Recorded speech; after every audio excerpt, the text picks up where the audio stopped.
His lecture tonight is the culmination of research he conducted while a Mandel Research Fellow at the United States Holocaust Memorial Museum in 2015 on Jewish communities in the French and Spanish protectorates of Morocco during World War II after the establishment of the Vichy regime. So we are delighted to be able to hear about this fascinating topic and to learn tonight with Daniel Schroeter. His talk tonight is entitled Morocco and the Holocaust, the Story of Mohammed V, Protector of the Jews. Please join me in welcoming Daniel.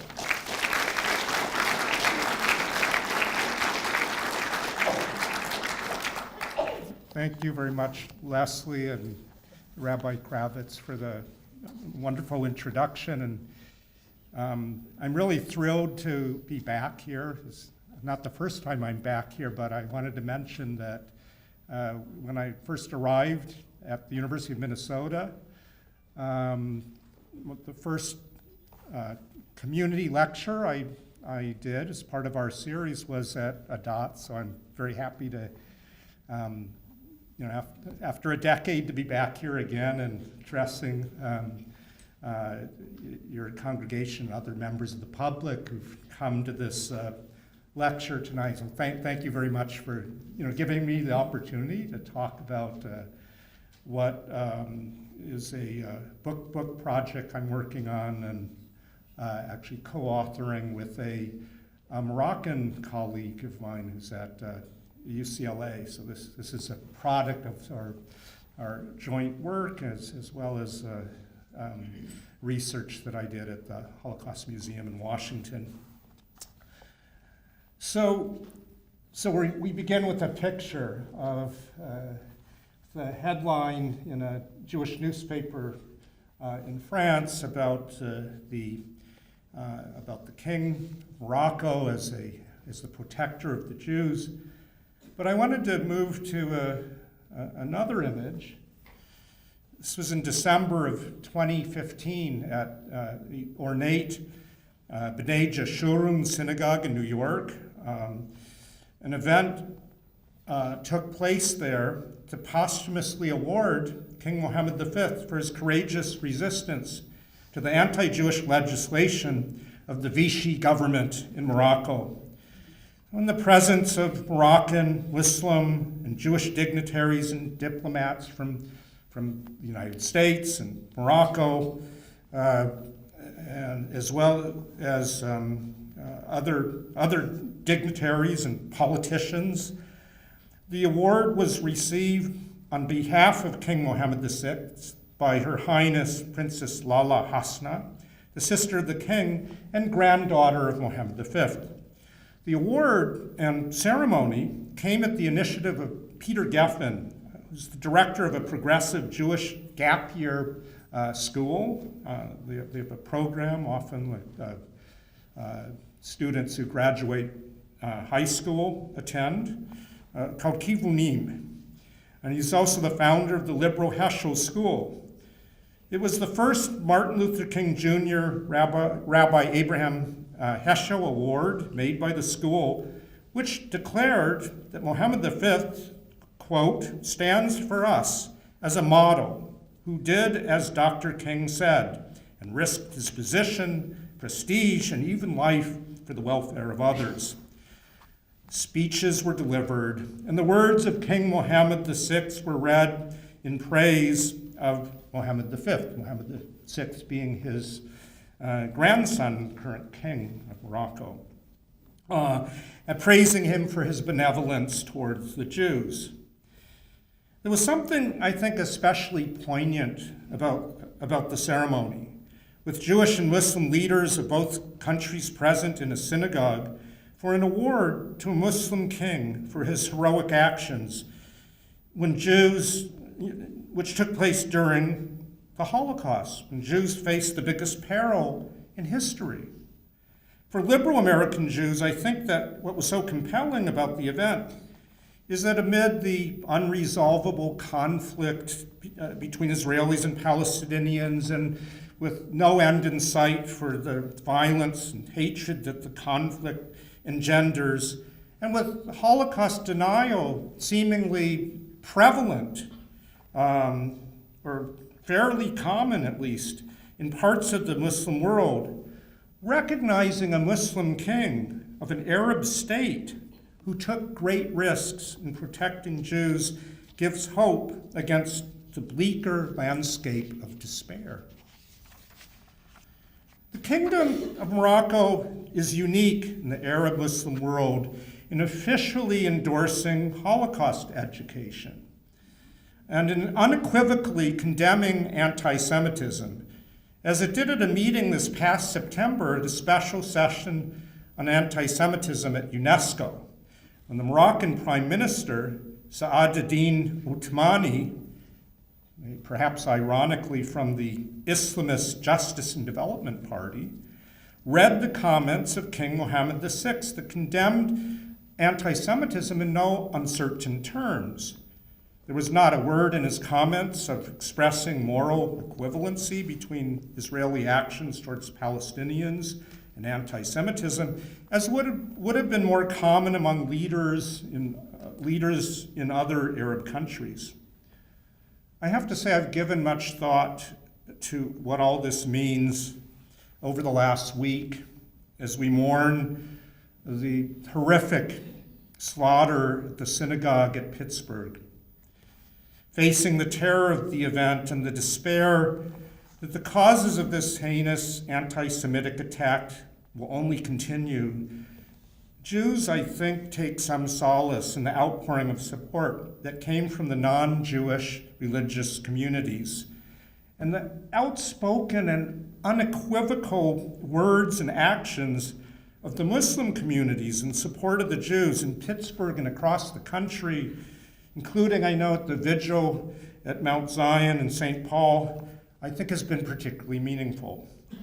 For against the narrative of Muslim and Jew as implacable enemies, the outpouring of support and heartfelt grief brings hope for a more peaceful future.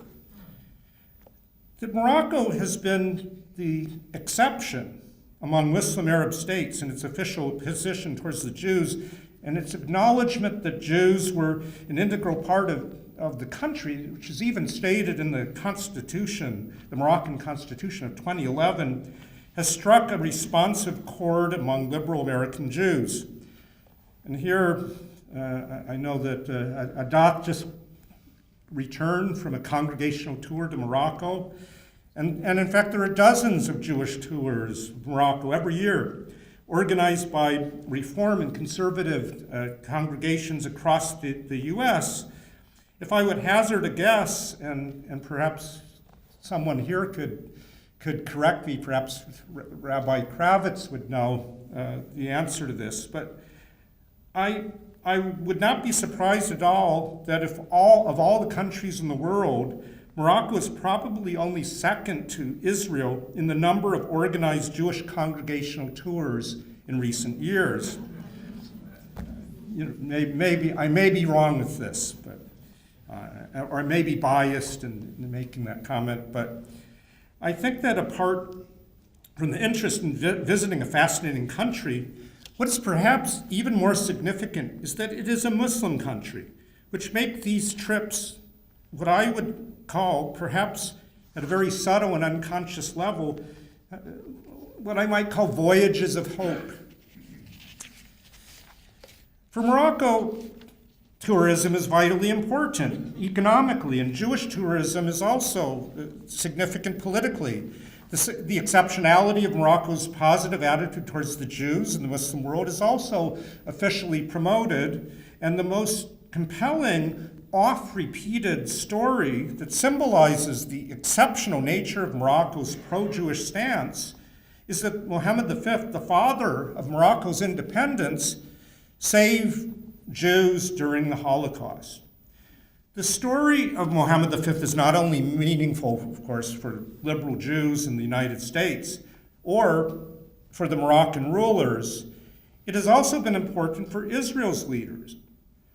On July 21st, 2007, Shimon Peres, the president of Israel, declared his support for the nomination of Mohammed V as righteous among the nations to the state of Israel's official Holocaust institution, Yad Vashem.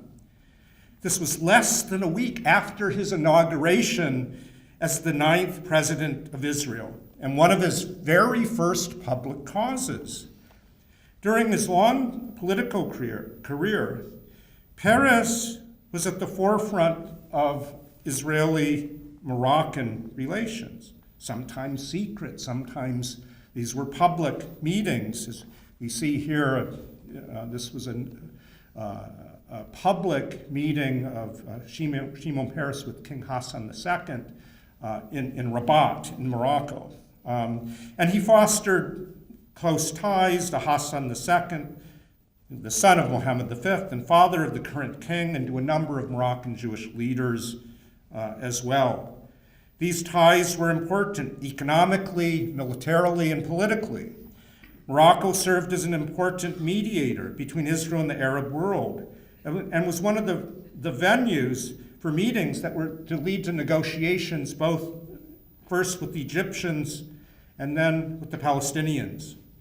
Shimon Peres's declaration in support of the nomination of King Mohammed V to Yad Vashem therefore did not come out of a vacuum. And it followed a meeting with Serge Berdugo, the kingdom's ambassador at large, his Jewish ambassador at large, and head of the Moroccan Jewish community, and André Azoulay, the advisor in the royal cabinet of King Mohammed VI. Berdugo led the initiative to have Mohammed V recognized for the award by Yad Vashem. However, the initiative did not go very far. So we were curious to find out what actually happened when the proposal was being made to Yad Vashem. And in June of 2015, together with my colleague Omar Boom, we interviewed Irena Steinfeld, then director of the Righteous Among the Nations Department at Yad Vashem. Steinfeld explained to us the independent procedure that Yad Vashem follows, that was free from the influence of politicians or any political influence, according to what she told us. For nominations to be considered, it had to go through an independent team of legal experts, Supreme Court judges, and historians. And the candidate needed to meet the objective criteria established by Yad Vashem. With regard to Mohammed V, as Steinfeld told us, the only question to be considered is whether he fits the criteria of a righteous, a non-Jew who helps Jews, someone who risked himself in order to help the Jew. Yad Vashem remains skeptical that historical proof exists that Mohammed V took those steps, took those risks, indeed endangered himself so that he would be qualified to be among the righteous, among the nations. Though Mohammed V has not been enshrined among the righteous Gentiles by Yad Vashem, many Moroccan Jews and Muslims have adopted the term righteous among the nations to describe the king's heroic actions during World War II. But above all, the story has resonated among the far-flung Moroccan Jewish diaspora. The reasons for the appeal of this story, however, has much to do with Moroccan Jewish ethnic identity, and especially ethnic politics in Israel. Before the era of mass migration of Jews from Morocco, there was something like 270,000 Jews in the country, the largest of any country in the Muslim world. The largest number of immigrants settled in Israel, followed by France and then Canada. In Israel, descendants of Moroccan Jews number about 1 million inhabitants, the largest group from any country in Israel, with the exception of Russia and the former Soviet Union.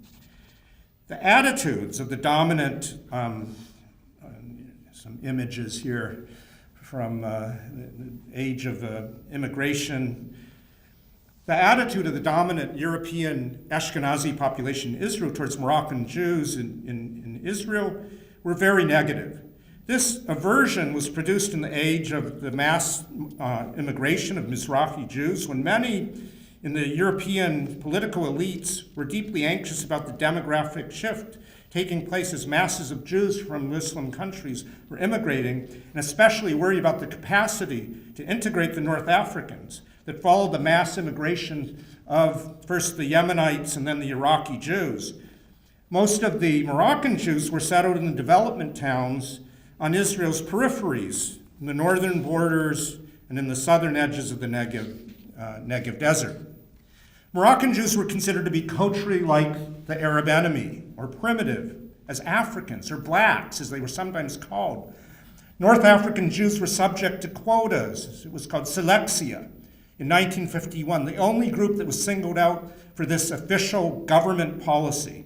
It was a short-lived policy that ended in 1953 amid tremendous acrimony and political debate, but nevertheless it engendered much bitterness, and this bitterness on the discrimination and marginalization of Moroccan Jews in Israel has remained.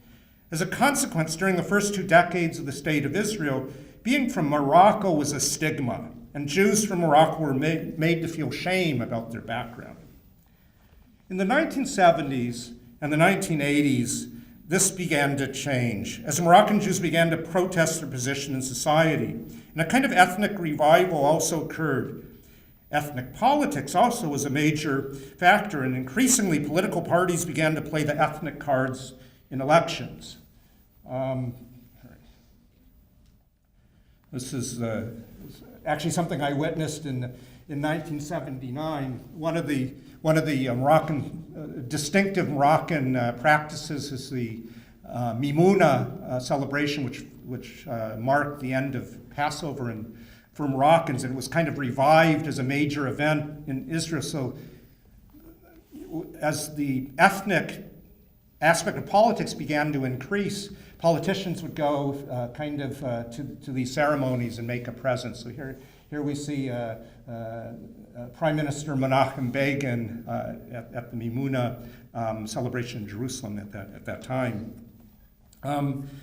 The other interesting thing, though, about this period of this ethnic, you could say, revival and this sort of politicization of the ethnic vote in Israel was it also coincided with the development of Moroccan-Israeli relations, and this also gave greater legitimacy to being a Moroccan. Being a Moroccan Israeli was becoming a source of pride and a part of the Israeli narrative rather than a stigma, as the Moroccan monarchy came to be regarded as a friend of the Jews. Again, here's an image of the young Hassan II in the Jewish community in Morocco. There is also another dimension to this development that is important. Moroccan nationality law is based on the principle of perpetual allegiance, which meant that Moroccans and their descendants, including Jews in the diaspora, were considered to be Moroccan nationals entitled to citizenship. Therefore, the king of Morocco regarded the Jews of the diaspora, including in Israel, as his subjects.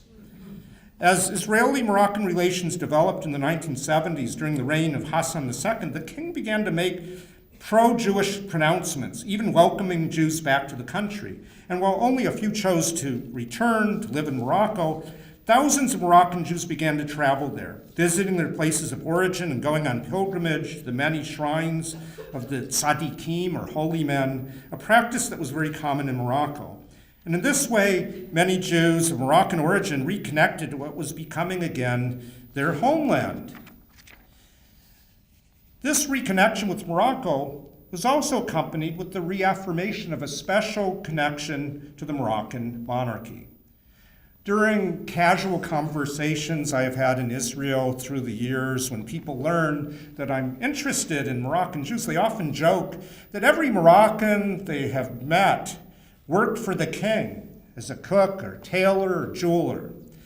The satire about Moroccan Jews and the monarchy, I realize, is kind of condescending. For we live in an age when kings and queens are regarded as vestiges of the past. But for the Moroccans, the emotional connection to the king is real. One Moroccan Israeli friend told me that when King Hassan II died in 1999, he wept with inexplicable sorrow. Once Moroccan Israelis recreated a connection with their country of origin, the veneration of the king was empowering against their background of a lower social status and their marginalization in Israeli society. even though in concrete terms, of course, the king had really no power over or control over their lives. So it is in this manner that the story of Mohammed V as savior of the Jews was reborn among the hundreds of thousands of Moroccan Jews of the diaspora. The idea that the Jews of Morocco were spared from the worst excesses of Vichy's anti-Semitic laws because of Mohammed V's heroic actions thus became a part of the collective memory of Moroccan Jews throughout their dispersion in North America, in France, in Israel, elsewhere. An official part of but also an official part of the public discourse of the monarchy, political circles as well in Morocco and among Muslim intellectuals. It is represented by the much touted comment attributed to Mohammed V during World War II in voicing his opposition to anti-Jewish laws. He was supposed to have said, "There are no Jews in Morocco, only Moroccan subjects." And there are a number of other versions of this statement, or perhaps he stated it more than once in somewhat different ways. But in any event, while the story is well known among Moroccans, it is not generally part of the Holocaust narrative, nor is it included in the general histories of the Holocaust that focused on Europe. Morocco was, after all, a country that was spared the horrors of the German occupation and Nazi extermination of the Jews. However, North African Jews were directly affected by the war and the same anti-Semitic laws that were implemented in France. During World War II, the French protectorates of Morocco and Tunisia and Algeria, Algeria was actually considered a department of France, and Morocco and Tunisia were under French protectorates. What happened during World War II is it became a part of the Vichy regime. So this was the French collaborationist government that was formed under the Marshal Pétain after the fall of France in June 1940.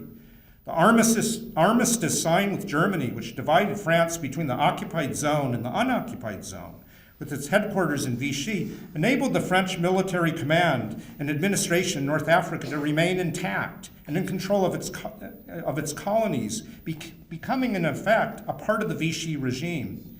For 2.5 years, the French colonial Vichy government implemented, with only a very few modifications, the Nazi-inspired anti-Semitic statute for the Jews and other discriminatory laws of exclusion enacted by the authorities in metropolitan France.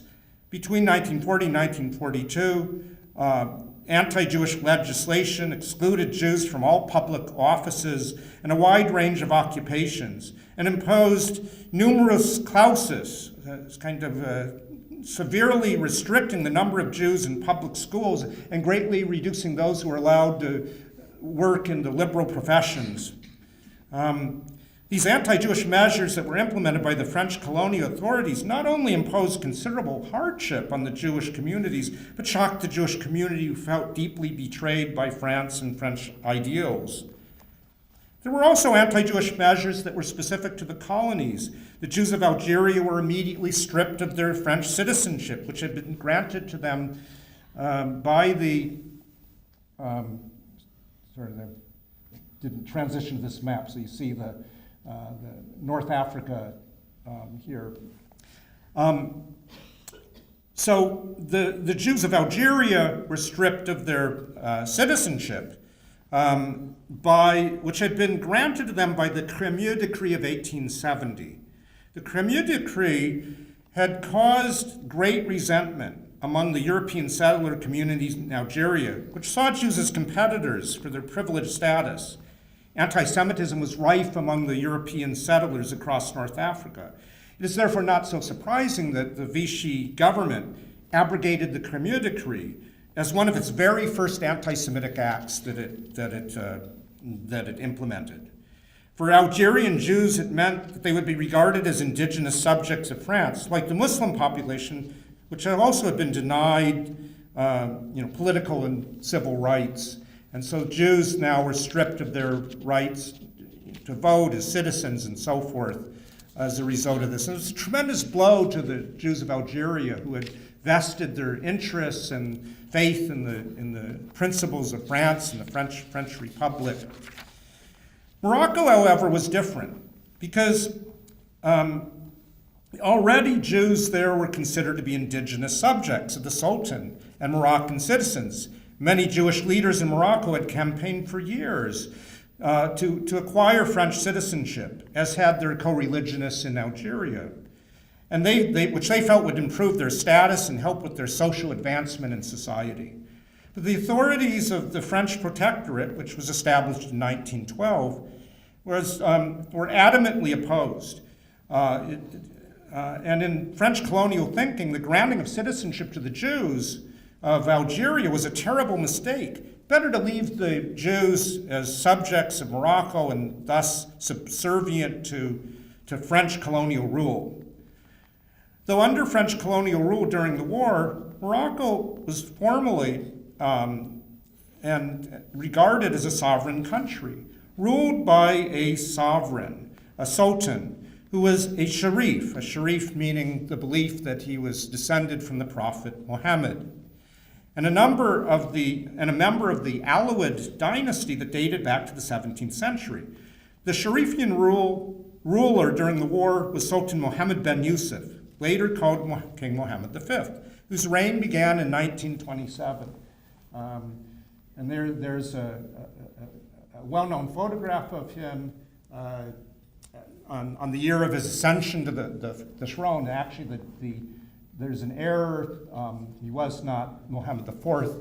Actually, he was Mohammed V in the dynasty. But nevertheless, the picture's a very good one, so I like to use it nevertheless.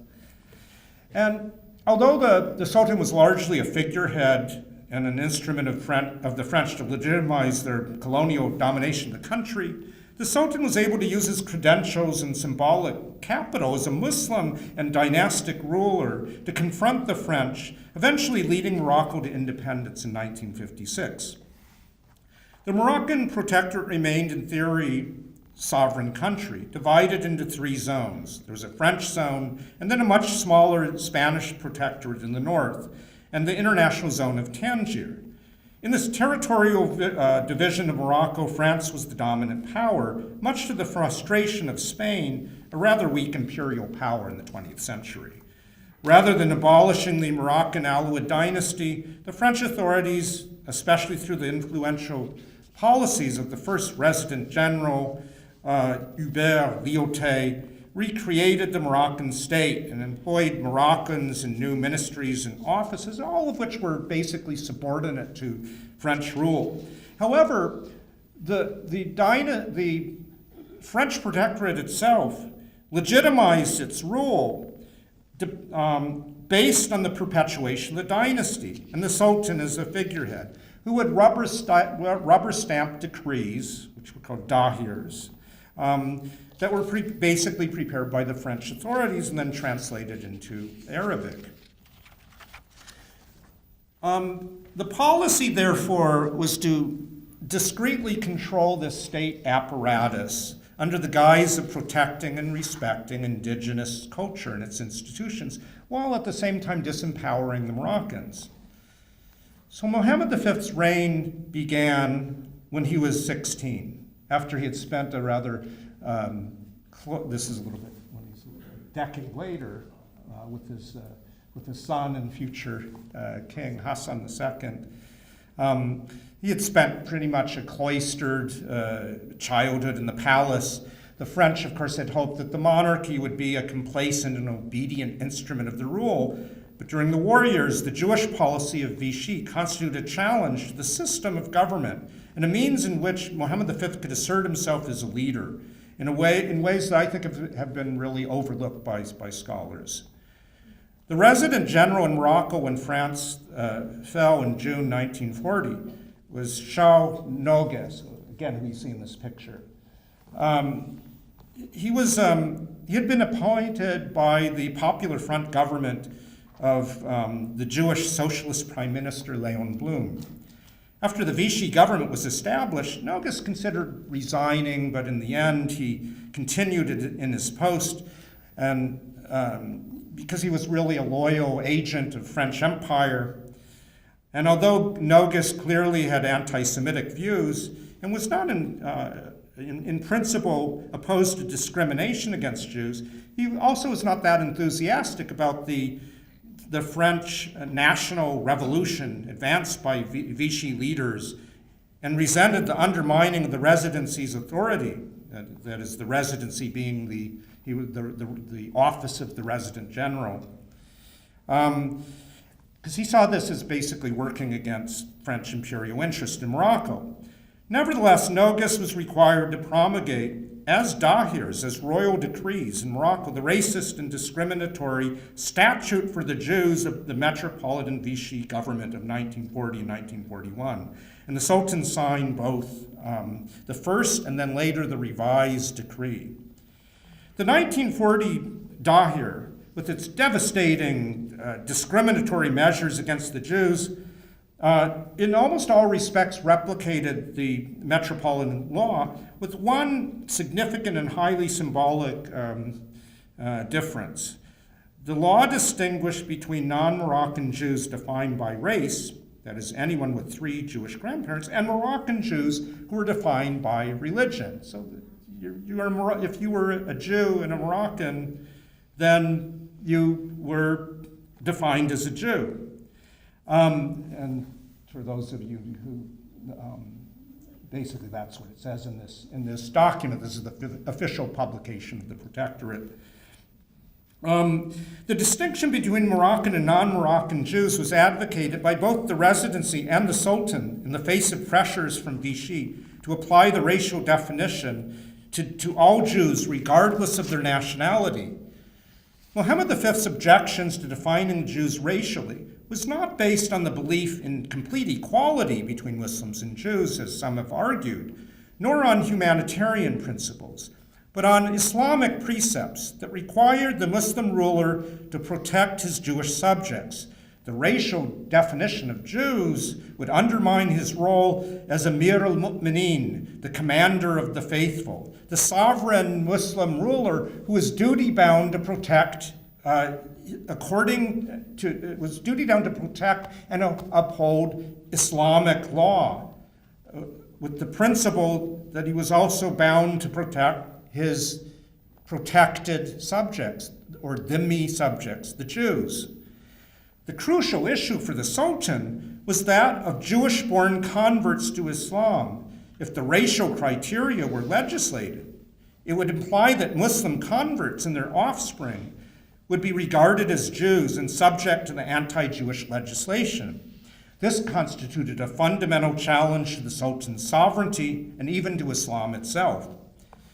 But in 1941, Vichy's anti-Semitic policy was intensified following the creation of the General Commissariat for Jewish Questions in metropolitan France, with Xavier Vallat at its head. And this was to have repercussions in Morocco. And here we see the new measures concerning the Jews, the headline in the highly censored Moroccan daily newspaper. The new anti-Semitic laws, basically, the new statute of the Jews, that is, for the Jews, replaced the law of 1940. And it was adapted in Morocco by Dahir on August 5th, 1941. Again, reported in the newspaper here. The new anti-Semitic law greatly expanded the excluded professions and imposed the numerous clauses, severely restricting the number of Jews, again in different professions. The revised Dahir eliminated the separate definition, however, as well, on Moroccan Jews based on their religion, applying the racial definition to Moroccan and non-Moroccan Jews alike. However, Nogues, the Resident General, was able to negotiate one very important distinction between Moroccan and non-Moroccan Jews. Moroccans were permitted to continue to practice traditional artisanal activities in the retail trade, out of concern that banning Jews from these professions would destabilize the economy and thus undermine the strength of colonial rule. In conjunction with this Dahir and following Metropolitan Vichy policy, another decree ordered a census of Moroccan Jews, which required Jews to submit a declaration of their civil and family status, profession, and property. The census greatly alarmed the Jewish community, for its intent was the eventual Aryanization of Jewish property that would accompany the closure of Jewish-owned businesses. Aryanization was, in fact, the term that was used for expropriating property, of de-Judifying, as if you will, the economy. Intent on seeing Vichy's Jewish policy carried out in North Africa to ensure that both the residency and the Mahzan were in line and would enforce the new measures, Valad traveled to Morocco shortly after the revised Dahirs were promulgated. And here we see him meeting with the Sultan, Mohammed V, or the future Mohammed V, in Rabat.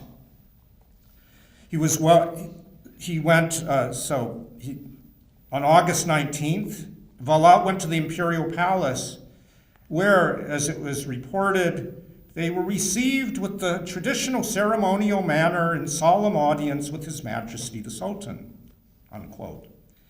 Other high military and civilian officials in Morocco, as well as task officers of the cabinet, of the commissariat of the Jewish questions, also participated in the audience with the Sultan. From Rabat, Valad traveled with his party to Fez, where he was welcomed by the French military and civilian leaders, the local Muslim governor, and the local president and representatives of the fascist Légion des Combattants, the Legionnaires, Veterans Legionnaires organization. The entourage then proceeded to the Mellah, the name of the Jewish quarter of Fez, which I'm sure some of you who were on the tour visited. And here, the Pasha presented to Valad and the chief rabbis and committee members of the Jewish community and notables of the Jewish section of the city council, the Majlis Beladi. The procession then strolled through the Mellah and amid throngs of people. And then at a meeting hall of the community, Valad addressed an assembly of Jewish notables where he was reported to have declared, "The task, as you know, is to devise steps to be taken here as elsewhere, not to persecute you, but to eliminate from certain aspects of our economic life the Jews who have overrun our political life," unquote. Xavier Valad's visit to Fez could not have been more alarming to the Moroccan Jewish community.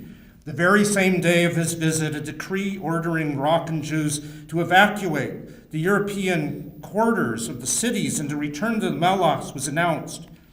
Whether or not the Dahir was at the instigation of Valad, the French Protectorate authorities, or the Mahzan, the Moroccan authorities, is unknown, but it is certain that Valad was privy to the discussions.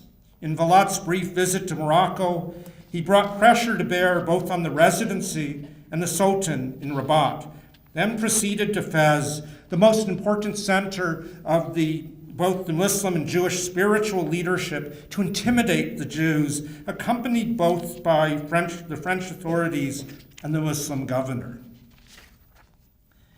The inconceivable had now happened, and whatever faith the Jewish leadership may have had in the residency in protecting their community must have been dashed. Undoubtedly feeling the futility of appealing to the French authorities a few weeks after Valad's visit, the Jewish leaders of Fez invoked the traditional protection of the Sultan in the ritual sacrifice of 4 oxen, one at the gate of the imperial palace, another at the shrine where Mullah Yusuf, the father of the Sultan, was buried, and 2 at the Sharifian shrine of Mullah Idris, the founder of Fez in the 9th century. The ritual sacrifice and supplication for the protection of the Sultan by the Jewish notables was followed by other appeals and meetings, sometimes in secret, between members of the Jewish community and the Sultan. Jewish leaders continued to express their unflinching loyalty to France, for their future was uncertain, The future of French authority was uncertain. Although the French still wielded the power in Morocco, at the same time they saw the advantages of affirming their position as dhimmi subjects, as protected subjects according to Islamic law, under his protection, under the protection of the Sultan. The anti-Semitic dahirs of 1941 were followed by more decrees that regulated the application of the anti-Semitic measures. And yet, the application of the laws was uneven, often depending on local circumstances and the attitudes of individual authorities who were given some leniency in considering different exemptions from the laws. Between August 1941 and November 1942, when the Allies invaded and occupied Morocco, the Residency eased the impact of the laws by countless delays and was constantly criticized, in fact, for not applying the anti-Semitic laws with rigor by Vichy's staunchest supporters, especially among the European settler community in Morocco. After the Allied landings in November of 1942, Nogues managed to remain in his post for over a half a year. The French authorities exploited the Sultan's protector story in order to distance themselves from Vichy and to demonstrate that they had endeavored to mitigate the impact of the anti-Jewish laws. Yet the anti-Jewish laws were not eliminated immediately after the Allied landings in Morocco. And here we see this was actually the landing in North Africa was the entry, you could say, of the United States in the war, because it was from North Africa that they continued to Italy and Europe. And so these were really the first battles of the Second World War. And here we see a very famous meeting between the leaders of, you see, de Gaulle and Roosevelt together with Mohammed V in Casablanca in January of 1943. Sorry, did I say? Yeah.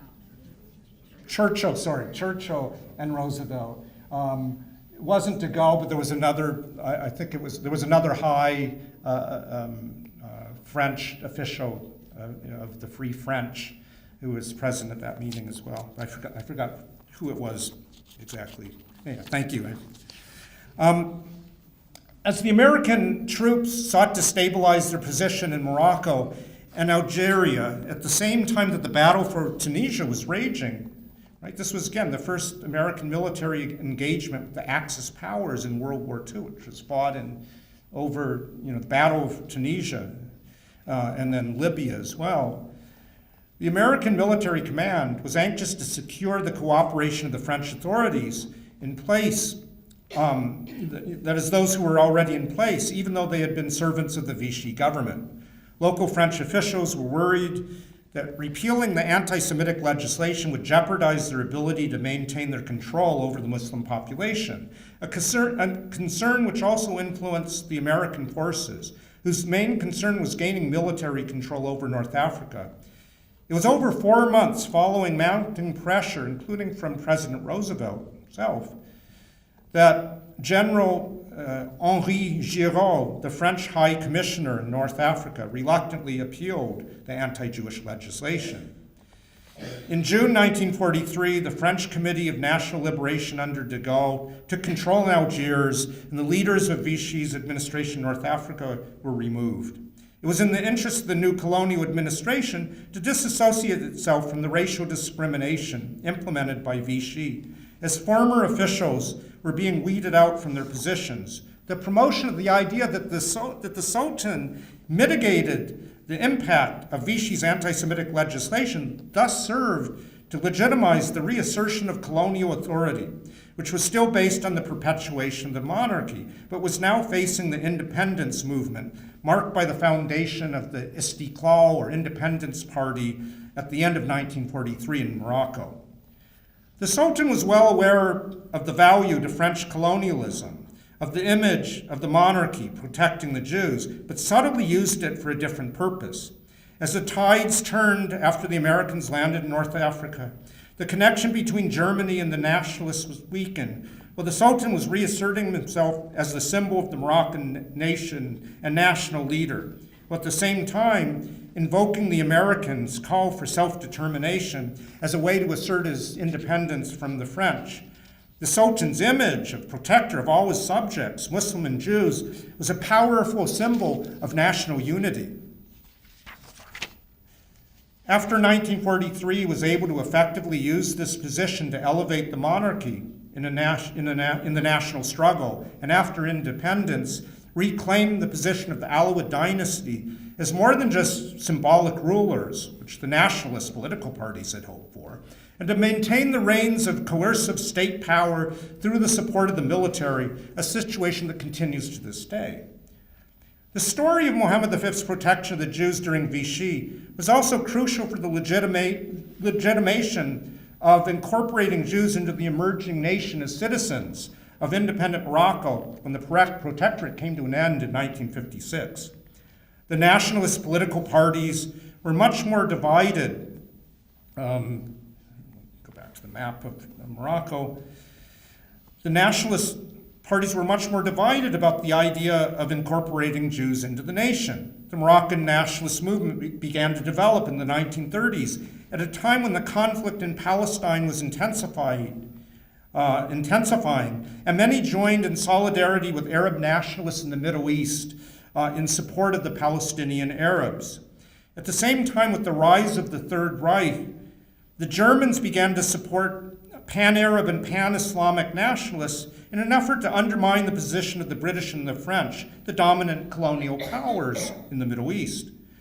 While it is still an unanswered question, very difficult to gauge how much Nazi anti-Semitic propaganda influenced the thinking of Arab nationalists in Morocco, there is little doubt that the Palestine issue galvanized the Arab nationalists throughout the Middle East and North Africa. Furthermore, when the French authorities cracked down on the Moroccan nationalists in 1936 to 1937, many of the leaders took refuge in the northern Spanish zone, where the nationalists already had a strong presence. The Spanish allowed the Moroccan nationalists more freedom in their anti-French campaign, if only to weaken the position of France in pursuit of Spain's own imperialist aims in Morocco. The Spanish, for the same reason, also allowed the Germans to operate in their zone, and the Nazis began to support and fund nationalists based in Tetuan, which was the capital of the Spanish Protectorate. And from there, in turn, they disseminated anti-French and sometimes Nazi anti-Semitic propaganda in both zones. That the Spanish zone became the center of Nazi influence and the principal hub of Moroccan nationalist activity was also because the Francoists had seized control of the Spanish Protectorate. The rebellion of 1936 that had led to the civil war in Spain began in Morocco, where the Spanish nationalists, as they were called, or as they called themselves, quickly took control and began their reign of terror. It was from Morocco that, with the support of both Hitler and Mussolini, that the nationalists launched their attack against the Republic in the mainland. Franco quickly proclaimed his support, for example, of Abdelhalik Torres, the leader of the Moroccan Hizb al-Islah al-Watani, the National Reform Party. The memory of World War II, when many nationalist leaders had connections with Nazi Germany, when tensions between Muslims and Jews in Morocco after the birth of Israel was becoming more pronounced, made it difficult for Jews to identify with the national movement. Fearful of their fate in an independent country led by the nationalists, the story of the king as protector during the war created a powerful bond between the Jews and the monarchy, allowing them a place in and identity with independent Morocco, and many Jews remained there after 1956, after the year of independence. Yet this bond alone was not enough to prevent the flight of Jews from Morocco, which began en masse in the years that followed the end of the French rule. After 1956, Mohammed V blocked Jewish emigration to Israel, not only because he did not want to lose an important element of the population, but also because of pressures from the Arab world, in which Morocco was a part of, and it joined the Arab League with independence and so forth. The policy only ended after the catastrophic sinking of the Pisces, a ship that was clandestinely bringing immigrants from Morocco to Israel in 1961. Its sinking became an important episode in the struggle of Moroccan Jews for aliyah, to immigrate to Israel. Among the Moroccan immigrant communities in Israel, a competing narrative emerges with the king as protector story, that Mohammed V during the war was unable to protect the Jewish population. After all, he did sign the anti-Jewish Dahirs, hardly a heroic act, as many have claimed. As part of the Zionist narrative, it was only Israel that could provide protection and refuge. The contested memory of the protector king cast doubt on the king's role during World War II. With little concrete evidence, the story of Mohammed V's defense of the Jews during World War II was rejected by some scholars and Moroccan Jews in the 1970s and 1980s, when the story was becoming revived again in Morocco and Israel and in the Moroccan Jewish diaspora. Though there was evidence of secret meetings, as I talked about, between Jewish leaders and the Sultan, who gave them assurances that he would protect his Jewish subjects and their property. Yet, in light of the fact that the Sultan, at least in theory, signed the anti-Jewish statutes, some harder evidence was needed. Harder evidence now. In 1985, the late David Cohen, a Moroccan-Israeli researcher, discovered a telegram at the French Foreign Ministry archives at the Quai d'Orsay in Paris, the French Foreign Ministry archives. The telegram was allegedly sent by a French journalist to the French Foreign Ministry in May 1941, on the eve of the new, more vicious, revised statute of the Jews. And it describes how the Sultan, here in translation, how the Sultan used the occasion of the Throne Day banquet, an annual event that developed in the 1930s to mark the accession to the throne, to publicly repudiate the anti-Jewish laws and embarrass the French. Defiantly inviting the Jews to be prominent at the ceremony, as the telegram reported, the Sultan proclaimed that they were under his protection and not to be distinguished from other subjects. David Cohen published his findings, but his findings were buried in the acts of the World Congress of Jewish Studies. We always complain about how our articles get published in acts of different conferences and no one ever reads them. Although he did publish also a short article in a French newspaper, but no one paid much attention to it. However, he also gave a copy to Haim Zafrani. For full disclosure here, he was one of my teachers, many years ago, and I also taught with him in his department. So in deconstructing the story, I feel a little bit of guilt towards my former teacher. It was Zafrani, in fact, who took the initiative, and David Cohen never really got the credit for finding the document, and rather ceremoniously presented the document to the Royal Academy of Morocco. The document presented by Haim Zafrani has been reproduced, excerpted, and quoted in dozens of publications and websites, thus promoting, over the last 3 decades, the official narrative of Mohammed V's benevolence toward the Jews during World War II. The telegram is even represented at the UN's outreach program about the Holocaust as evidence of the peaceful coexistence between Muslims and Jews. Surprisingly, no one has questioned the veracity of what the telegram reported. I've discovered, in fact, that the telegram is what we like to call today fake news. When I wrote about this, I didn't use the term because that was a couple years ago, and people weren't using the term so much, but thought I might as well use it now. I have actually found no corroborating evidence, and further, of the story. Going through the newspapers of the period and the official documents, almost everything that the Sultan did, day to day, was recorded. Every ceremony. There was no ceremony to be found Furthermore, the throne day was on November 18th, not in May. This was the date of his accession to the throne.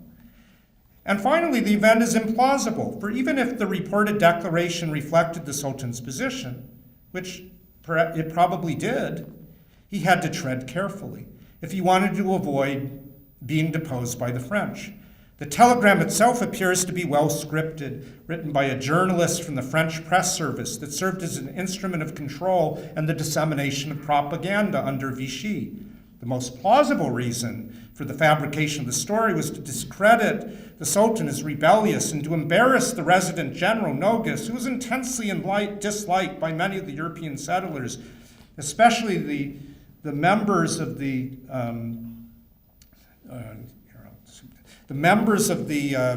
Légionnaires, the Légion Française, des Anciens Combattants, right, the Veterans Organization, which served as a spearhead for Vichy's fascist national revolution. It can recall also that Nogues had been an appointee of Léon Blum, and therefore, of course, very mistrusted.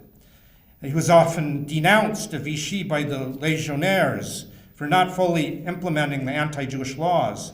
The author of the telegram, therefore, may have been attempting to induce the metropolitan Vichy authorities to assert themselves more strongly in Moroccan affairs in favor of the European settlers by representing the Sultan as displaying too much power. While the telegram fabricated the news, it did, of course, reveal that the French themselves were disseminating information about the Sultan's opposition to the anti-Jewish measures. But decades after the telegram was produced, it came to be used to tell a different story, the exceptional bond of solidarity between Muslims and Jews in Morocco and the love of the Moroccan dynasty for its Jewish subjects. This is an anachronistic use of the evidence, as laudable as the intention might be. The story of Mohammed V's protection of the Jews was becoming a Holocaust story. It is believed by many that Mohammed V's intervention prevented the deportation of Moroccan Jews to the death camps in Europe. And there are other stories which develop about the king wearing when ordered for Jews to wear the yellow star, he demanded of the authorities that they bring another 50 yellow stars for himself and for the royal family, sort of imitating the story of the King of Denmark, another kind of legend of the Holocaust. So it's becoming now increasingly, you could say, a Holocaust story. Of course, as a historian, and I forgot to mention here, here you're looking at a poster that was hung at a cinema marking the oath of allegiance of the Légionnaires with Marshal Pétain, the head of the Vichy government, in the background. Tens of thousands of people, there were maybe 10,000 at least people in the streets of Casablanca at that time. So you could see the position of the resident general was no fan of theirs, was kind of compromised. In any event, as an historian, I think it is important to take an analytical distance from your subject, yet I can't really claim to be totally detached either. Word of our research has spread. I first presented some of my research publicly at the U.S. Holocaust Memorial Museum in front of a large audience that included the Moroccan ambassador and prominent Moroccan Jewish leaders. The King of Morocco and I should say they weren't very happy with how I presented the story. That's a whole other story. It was a little bit of a scandal that resulted from my talk at the time. Also, the King of Morocco and the current ambassador to the U.S., who is a member of the royal family and granddaughter of Mohammed V, are waiting anxiously for our book and what it will reveal. For the story is important for the Moroccan state. It puts a liberal and tolerant face on Morocco, an authoritarian monarchy with close ties to the United States. Well, during and after World War II, the story was important for defining the monarchy as the symbol of the emerging nation free from colonial rule, In the 21st century, the story has become the symbol of Moroccan tolerance, a contrast with other parts of the Muslim world. As Morocco forges its ties to the West, it thus poses the question, are we, as historians and researchers, also becoming a part of the very story that we are analyzing? And so, to return to the ceremony of the synagogue in New York, where I began my talk, there is a backstory.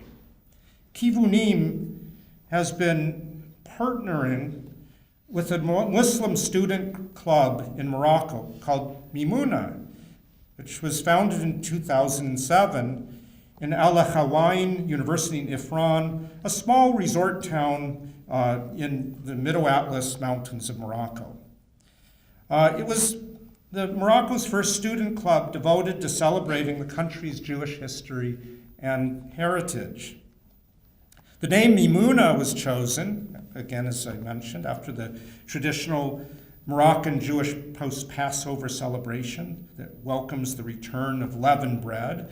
It was also a time when Muslim neighbors would bring wheat and food items to the Jews to prepare for their feast, a symbol of peaceful coexistence between the two faith communities. The Mimouna festival has become the most important symbol of Moroccan Jewish identity in Israel. The Moroccan Mimouna Club has also advocated the importance of Holocaust education in Morocco and has adopted the story of Mohammed V as protector of the Jews to legitimize their cause. In September of 2011, the club attracted international attention after its members organized a conference at Al Hawain University to commemorate the Shoah, and this is what you see in this poster. And of course, it focused on the record of King Mohammed V during World War II, celebrating him as righteous among the nations. Of course, an honor that was denied to him by Yad Vashem. A year after the Holocaust conference, 16 members of the club took a trip to Israel, organized in collaboration with Kivunim, where they had a first-hand experience of daily encounters between Jews and Muslims. Before the award event, Peter Geffen of Kivunim consulted with us on the statement that was to be issued announcing the ceremony.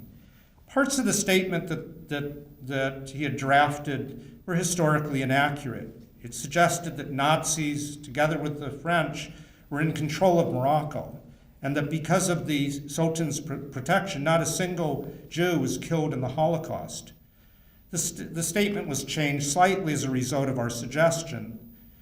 Later, Geffen, without questioning our findings, said to us, "It is a good story, and this I cannot deny, for it is a hopeful tale that Muslim-Jewish coexistence is possible." Thank you.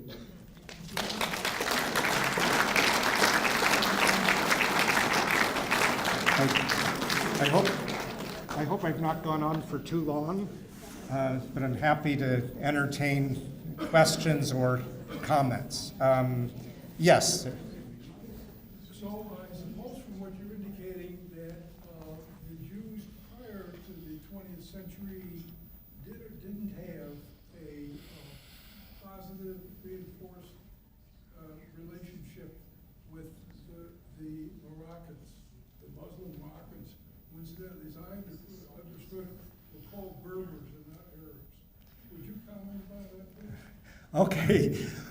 First of all, Moroccans are a blend. That is, Moroccan Muslims are a blend of both Arabs and Berbers. Berbers were the indigenous population before the Arabs arrived. So most Arabs probably had some Berber origin. But in any event, Moroccans are you could say, both Arabs and Berbers. And the state of Morocco declares itself as a Muslim Arab state.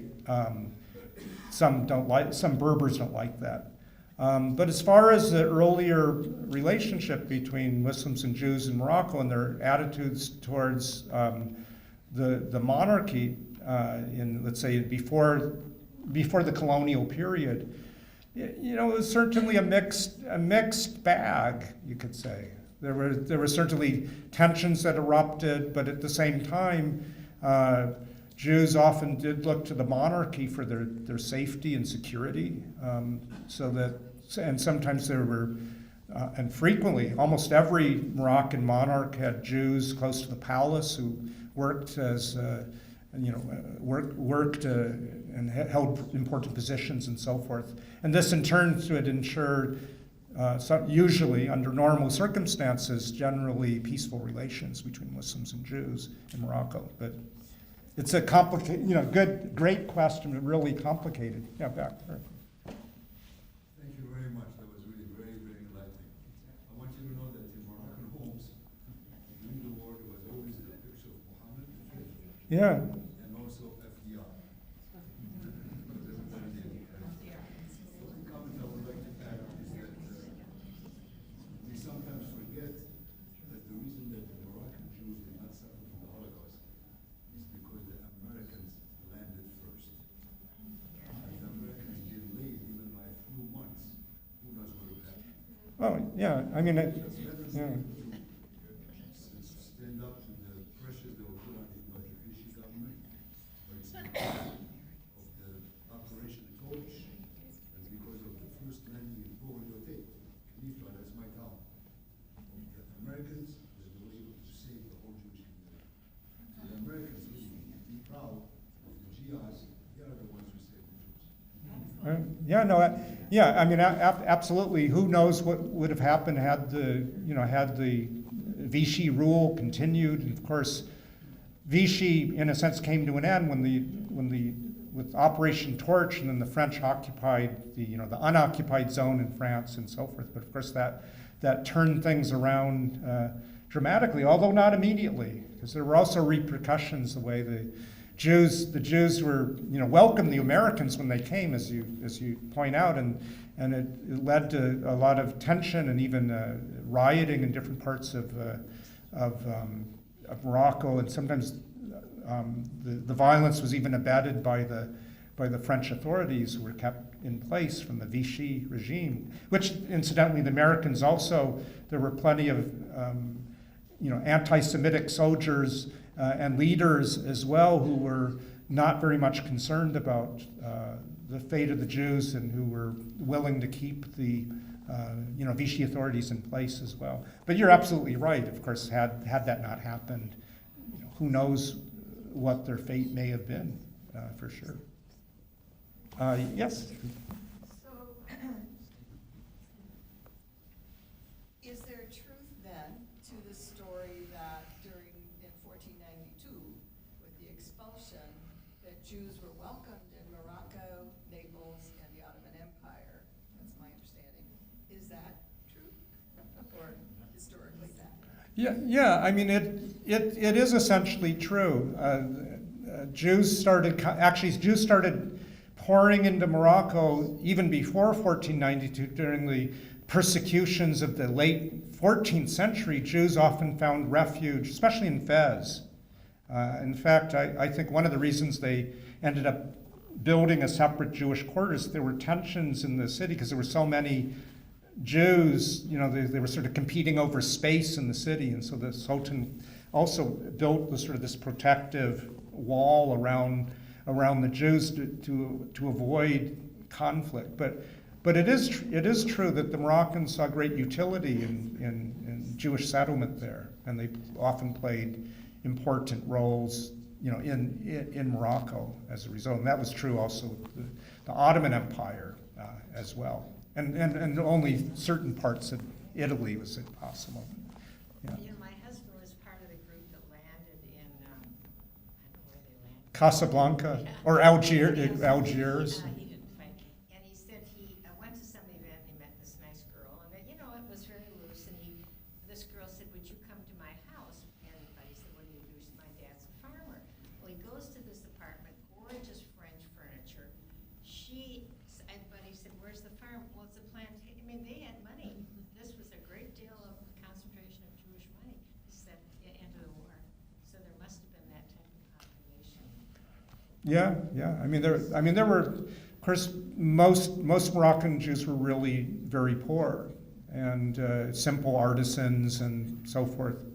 There were many even rural areas, but there was certainly a wealthy class, and of course interest in expropriating their money and businesses, and especially some of the European settlers. But it wasn't, even there, it wasn't always so certain, because they could have, even among anti-Semitic European settlers, they also had much to lose, as working with Jewish businesses and so forth. So, it was a complicated situation for sure. Yes. How much of the Moroccan Jewish community left for Israel when Israel was established, and why? And why? Yeah, I mean, when Israel was established in 1948, of course, you had some Moroccan Jews who began flowing out of the country to Israel.